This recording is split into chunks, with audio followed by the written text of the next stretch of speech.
On va parler maintenant de formules d'aire de polygone usuelles. On va s'intéresser à la formule qui permet de calculer l'aire d'un carré, l'aire d'un rectangle, l'aire d'un triangle rectangle et l'aire d'un triangle quelconque. Pour commencer, on va partir de notre exercice 4. On va essayer à partir de cet exercice de se rappeler des formules de calcul de l'aire d'un carré et de calcul de l'aire d'un rectangle. Ce sont des formules que vous avez déjà vues les années précédentes. Alors, j'ai un carré de côté de longueur C.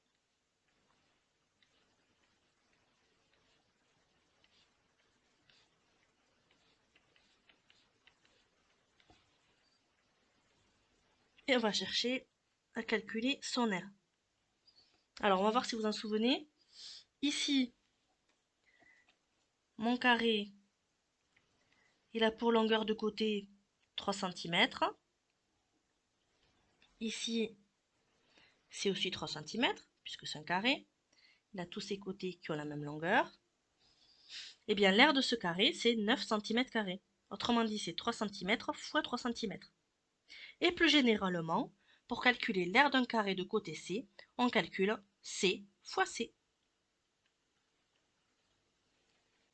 On va maintenant se rappeler de la formule de calcul de l'aire d'un rectangle. J'ai un rectangle.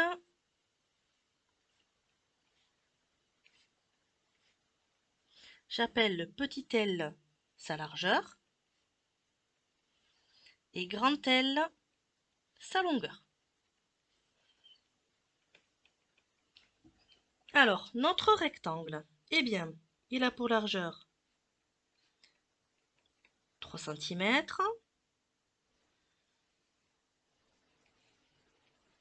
Et il a pour longueur 6 cm.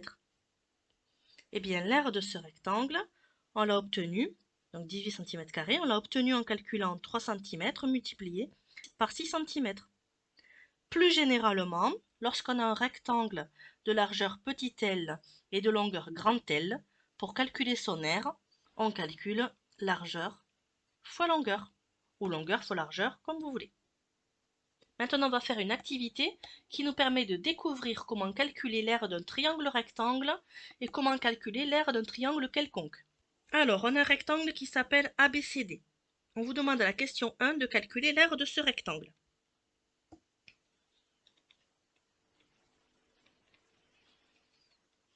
Alors, on a vu que pour calculer l'aire d'un rectangle, il fallait calculer la largeur multipliée par la longueur. Ici, la largeur, elle mesure 4 cm. La longueur, elle mesure 6,5 cm.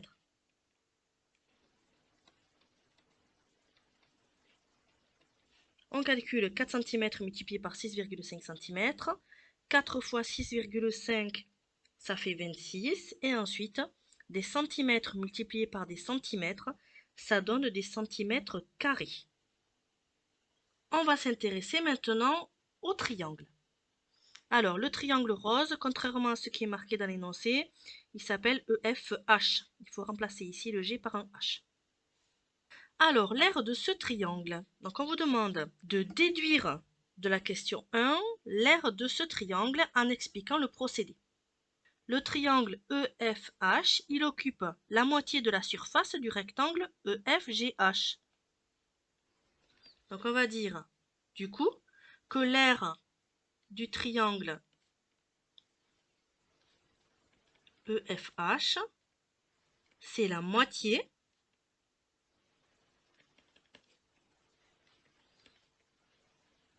de l'aire du rectangle EFGH. Mais ce rectangle EFGH, il a la même longueur et la même largeur que mon rectangle bleu. Donc ça veut dire qu'il a la même aire. On en déduit que l'aire du triangle EFH, eh bien, c'est l'aire du rectangle EFGH divisé par 2. L'aire du rectangle EFGH, on l'a déjà calculé à la question précédente, c'est 26 cm². Et ensuite, il faut bien penser à diviser par 2, puisque le triangle, il occupe seulement la moitié de la surface du rectangle. On trouve 13 cm². Alors, on va essayer de généraliser cette formule. On a un triangle rectangle. On appelle petit a cette longueur de côté de l'angle droit et petit b la longueur de l'autre côté de l'angle droit. Eh bien, si on veut calculer l'aire de ce triangle rectangle, on va commencer par calculer l'aire du rectangle et ensuite on divisera par 2. Autrement dit, la formule, c'est a fois b divisé par 2. On veut maintenant trouver l'aire du triangle IKM. Dans ce triangle, on a tracé ici le segment KN. Ce segment, ça s'appelle la hauteur relative au côté IM. Ce segment, il a pour extrémité le sommet K et il est perpendiculaire au segment IM et le point N, l'autre extrémité de mon segment, il appartient au segment IM. Ce segment-là, c'est une hauteur. Vous allez voir que ça va être utile pour calculer l'aire du triangle. On va d'abord s'intéresser au triangle IKN. Le triangle IKN, il occupe la moitié de la surface du rectangle IJKN. Donc on va mettre l'aire du triangle IKN et la moitié de l'aire du rectangle IJKN. Et de la même manière, le triangle KNM, il occupe la moitié de la surface du rectangle KNML. Donc ça veut dire que l'aire du triangle KNM, c'est la moitié de l'aire du rectangle KNML.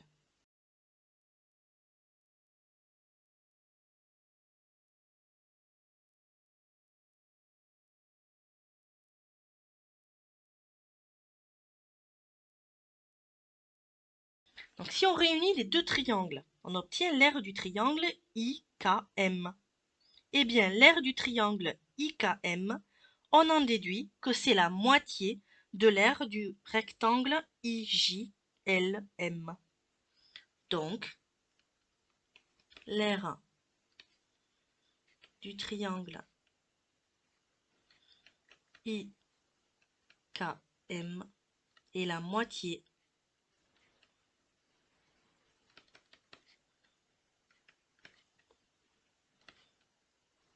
de l'aire du rectangle IJLM. Alors, on écrit RIKM. Donc, c'est l'aire de IJLM divisé par 2. Mais l'aire du rectangle IJLM, c'est la même que l'aire du rectangle ABCD, que nous avons déjà calculé.